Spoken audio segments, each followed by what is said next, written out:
기자회견문에도 있습니다만 사무처의 임면권과 관리는 사무총장이 합니다.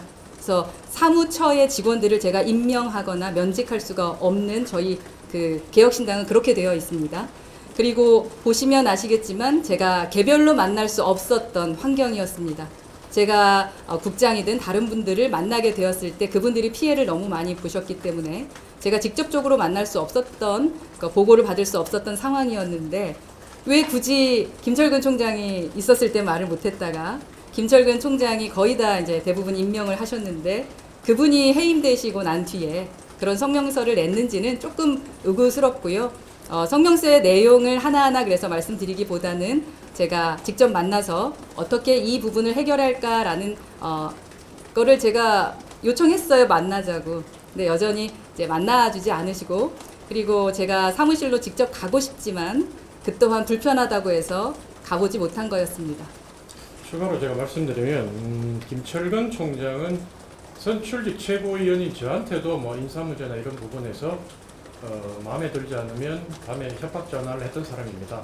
그래서 김철근이 버티고 있고 그 뒤에 이준석 의원과 국회의원들이 버티고 있는 상황이기 때문에 사무처 직원들이 자신의 신상이 돼서 솔직하게 얘기할 수 없는 압박과 공포를 느끼고 있고, 그럼에도 불구하고 몇몇 직원들은 저한테 개인적으로 카톡을 주고 전화를 줘서 김철근이 돌아오는 게 너무 두렵다, 이 상황을 어떻게든 정리해달라, 집단 왕따를 당하고 있고 현재 이 발단이 결국은 김철근 사무총장의 조직적인 움직임으로 시작됐다는 내용을 저희 집사람과 같이 내용을 듣고 이걸 녹음을 해도 되겠냐고 하니까 녹음을 해도 된다고 해서 녹음을 갖고 있습니다. 그렇기 때문에 사무처 직원 전체가 대표를 버리고 공격한다고 얘기하는 것은 말이 맞지 않다, 저는 그렇게 말씀드리겠습니다. 네. 그리고 지금까지 제가 침묵했던 이유가 있기 때문에 기존의 것들을 하나하나 해명하기 위해 제가 이 자리에 선 것은 아닙니다. 그래서 기자회견문을 좀 봐주시고 저는 우리 당의 미래를 위해 이 문제를 공당답게 민주적 절차에 따라 해결해 나가고 싶습니다. 그래서 그러한 부분에 우리 기자분들께서 많은 도움을 주십시오. 그래도 적어도 이 나라에 희망을 가질 만한 정당 하나는 있어야 되는 거 아니겠습니까? 저는 아닌 건 아니라고 말할 겁니다. 그리고 저희는 처음에 약속했던 새로운 정치를 하겠다라는 것, 정치개혁하겠다라는 것, 그리고 수권정당이 되겠다라는 그 약속을 지키기 위해 열심히 좀 나아가 보고 싶습니다. 힘을 실어주셨으면 좋겠습니다. 네네. 네, 하나만 더. 이준석 의원이 아까 SNS 말씀하시기도 했지만 이번 총선 당시에 이제 비례 당선권 요구를 위해 동탄 선거지역으로 찾아가서 3시간 동안 요구했지만 좀 들어주지 않으셨다. 그래서 영등포 갑으로 갔다, 이렇게 주장하는 거에 대해서는 좀 어떻게 생각하세요?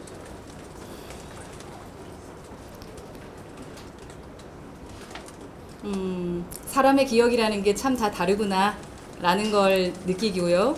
그리고 이 말씀을 드리죠. 제가 기억하는 지금 시점을 말씀드린다면 이준석 의원이 출마 선언을 했던 것이 3월 4일입니다. 그리고 저는 3월 5일 정도에 오산에 가서 정치할 수 있을 그 사무소를 찾아봤던 기억이 있습니다. 제가 3월 7일에 영등포에 1호 전략 공천이 됐습니다. 3월 4일은 바로 출마 선언하시면서 그때 아마 처음으로 뭐 사무실 구하고 막 그러셨을 때였을 겁니다. 저는 그렇게 기억합니다. 원래 오산으로 출마를 요청하셨어요. 근데 오산에 출마하지 못하는 이유를 말씀을 드렸고, 그리고 여러 지역을 고민하면서 저에게 좀 조언을 해주십사라는 말씀을 좀 드렸는데, 그러다가 마지막에 그래도 김종인 위원장께서 추천하신 영등포가 좋겠다라는 것으로 제가 최종 결정했고요. 그것에 대한 저만의 증거물도 가지고는 있습니다.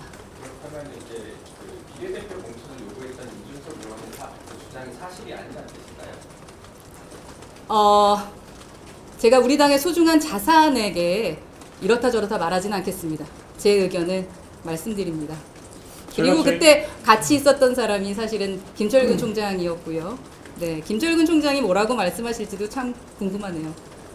제가 부연 설명 좀 드리면 저는 이준석 의원이 거짓말하는 것을 죄송합니다.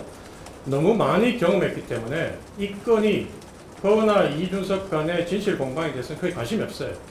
왜냐하면 이제 비례대표를 뭐 울면서 3시간 동안 빌었는지 2시간 동안 빌었는지 그건 본인들 문제고 그게 법적으로 문제가 되지는 않습니다. 저희가 봤을 때는 실제로 법을 어겨가면서까지 천하람 의원을 보내서 당헌 당규에 있는 룰을 어겨가면서 본인들이 무리수를 쓴 거, 불법적인 행동을 한 게 제가 이 소위 말해서 허은하 이준석 싸움에 참전하게 된 결정적인 계기가 됐고 저는 첫 번째 이 비공개 회의 때 참석을 안 했어요.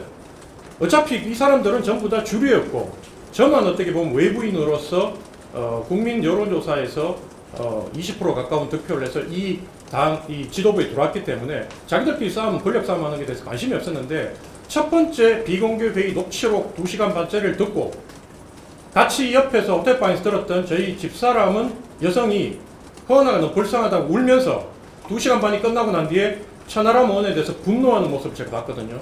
제가 봤을 때는 깡패예요. 마치 뒤에 있는 정말 조폭 두목 있고 그 중간 행동 대장 보고 나가서 반드시 이번에 끌어내리고 결과물을 갖고 오라고 얘기하는 거나 마찬가지다. 저는 지금까지 녹취록이 총 6개가 있는데 그거를 다 공개하면 기자분들이나 국민들이 지금 이 개혁신당의 사태가 어떻게 됐는지를 속속들이 다 아실 수 있다고 저는 생각하고 있고요.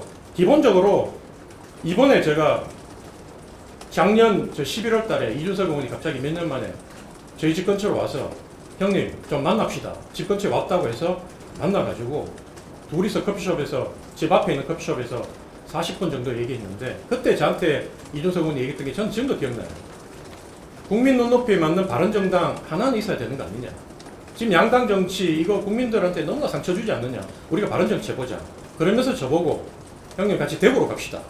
그때 대구로 가겠다고 하는 멤버가 자기가 이철이 그 다음에 천하람, 조홍천, 자기 거기다가 조호영 의원이 공천 떨어지고 나면 주호영, 저 이렇게 어벤져스를 만들어서 선거를 하면 충분히 대구서부터 바람을 일으킬 수 있다고 해서 제가 동의하고 떨리는 가슴으로 이 이준석 의원의 제안에 동의를 하고 그 험지인 대구로 내려가서 대구시당 위원장을 맡아서 시당을 만들고 선거를 완주했던 겁니다.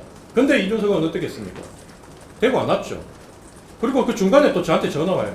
자기가 동탄으로 가려고 결정해놓고 저한테 대구를 못 가는 거를 갖다가 이 명분을 쌓으려고 그랬는지 아니면 실제로 그랬는지 모르지만 제가 수성을 띄고 있는데 진짜 한 달 반 지나서 명함을 우리 아버지 80 넘은 아버지하고 명함을 5만 장 이상 뿌렸는데 그 지역구를 내어놓으라고 합니다. 제가 전화 녹음하고 이런 거 하지 않는 사람이기 때문에 뒤에 있는 조영진 대변인이 옆에서 같이 들었고 스피커부터 틀어놓고 정말 그 자리를 비우고 저보고 수성 갑으로 옮기고 자기가 수성을로 출마한다고 했을 때 도대체 이 사람이 말하는 신의와 약속은 뭔가 거짓말 너무 발먹듯이 하는 거예요. 그리고 그 다음날 동탄으로 옮기는 거 보고 제가 이러려고 이 친구가 이 대구 수성을 비우라고 해놓고 네가 결국 거부했기 때문에 내가 동탄 간다고 명분을 쌓은 게 아닌가. 그래서 저는 지금 현재 이 상황을 봤을 때 결국 모든 발단은 이준석으로 시작해서 지금 이준석으로 진행되고 있다. 그래서 네. 솔직히 말하면 네. 허은하 대표가 너무나 안타깝고 가련하고 불쌍해서 제가 여기에 뛰어든 거지 제가 선출직으로 이미 최고위원을 했기 때문에 더 이상 저는 바라는 것도 없어요. 저는 이게 선과학의 싸움이고 정의의 불의의 싸움이기 때문에 반드시 이 부분에 있어가지고 바로 잡고 이 지도부를 내려오든지 아니면 당을 나가든지 결정을 해야 되겠다. 이런 생각을 하고 지금 하고 있는 겁니다. 아니 우리의 성토회장이 되면 안 될 텐데 각자 다 말씀을 하고 싶어 하시는데 말씀을 드릴까요? 예, 저는 작년에 허은하 체제에서 전략기획부총장을 했던 사람입니다. 김철근 사무총장 체제하에서 이러한 이준석 의원의 상황을 직접적이지 않지만 간접적으로 충분히 알고 있었고 더 이상 버티기 어려워서 작년 10월에 사직서를 냈습니다. 이준석 의원은 한 번도 저에게 전화한 적이 없었습니다. 이번에 화합을 주장하는 당협위원장의 성명서가 발표되자 그날 저녁 저에게 처음으로 전화를 했습니다. 협박성 전화였습니다. 그 성명서에 이름을 계속 둘지 떠날지 판단해라. 화합이기 때문에 있겠다 했더니 바로 끊어버렸습니다. 그리고 1시간 뒤에 천하람 의원이 단톡방에 기회를 주겠다. 12시까지 자정까지 해명을 해라. 거기 성명서에 이름을 둘지 떠날지. 이걸 보고 이건 완전히 잘못돼 있구나. 잘못 이준석 의원을 해석하고 있었구나. 7만의 우리 개혁신당 제대로 통합하지도 못한 사람이라면 어떻게 우리 5천만 국민을 품을 수 있는 대선 후보가 될 수 있을까라는 강한 의구심을 가지고 있었기 때문에 제가 2달 뒤에 다시 이 개혁신당의 진실을 위해서 뛰어들게 된 겁니다. 네, 두 분께서는 개인적인 말씀들을 주신 거고요. 제가 오늘 기자회견을 했던 내용은 우선 기자회견문을 참고해 주십시오. 저는 누군가를 비방하거나 문제들을 들춰내는 것보다는 문제 해결을 하고 싶습니다. 근데 지금 상황에서는 침묵이 답이 아니라는 걸 판단했기 때문에 전반적인 상황에 대한 것을 이야기 드리고 왜 제가 지금 이러한 일을 하고 있는지에 대한 것들을 알려드려야만 되겠다라고 결정한 거니까요. 저희는 이준석 의원이 저는 그리고 아마 두 분도 마찬가지일 겁니다. 이준석 의원이 우리 당의 소중한 자산이다라는 것에 대한 생각은 변함이 없습니다. 그렇기 때문에 제대로 가야 합니다.